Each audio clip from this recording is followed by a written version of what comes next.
6 सितंबर है और क्यों ना करें पाकिस्तान का दिफा कि जो धरती पाक भी है, जिसमें जिक्र अहले बैत भी हो रहा है, जिसमें हुसैनी भी बैठे हैं। आज एक जुमला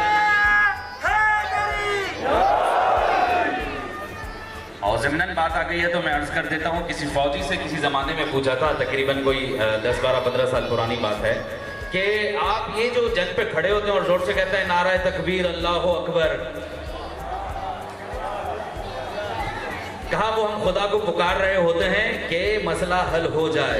अच्छा, फिर ये नारा रिसालत क्यों लगा रहे होते हैं? तो उन्होंने कहा हम अपने ईमान की गवाही दे रहे होते हैं। तो हमने पूछा जब ये दो नारे लगा रहे होते हैं तो इस बीच में नारा हैदरी की क्या जरूरत? अब उस फौजी का जवाब सुनिए, कहता है जमाना मर्जी जो कहे, हम ये नारा ना लगाएं तो हमारे अंदर ताकत नहीं आती है।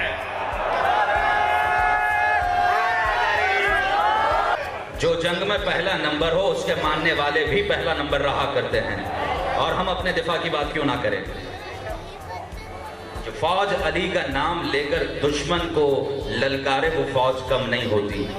6 सितंबर दिफा पाकिस्तान का दिन है। परवरदिगार हमारे मुल्क को हमेशा अपनी ज़मान में रखे। मालिक इस अलम के साए में, कदमों के साए में तुझसे दुआ गो हैं। परवरदिगार फर्श हुसैन पे तुझसे दुआ गो हैं कि जहाँ जहाँ हमारे इदारे फौज की शक्ल में, पुलिस की शक्ल में, किसी भी सूरत में पाकिस्तान का, पाकिस्तानियों का दिफा कर रहे हैं, मालिक तुझे करबला वालों का वास्ता इन जवानों को अपनी हिफ्ज़-ओ-अमान में रखना।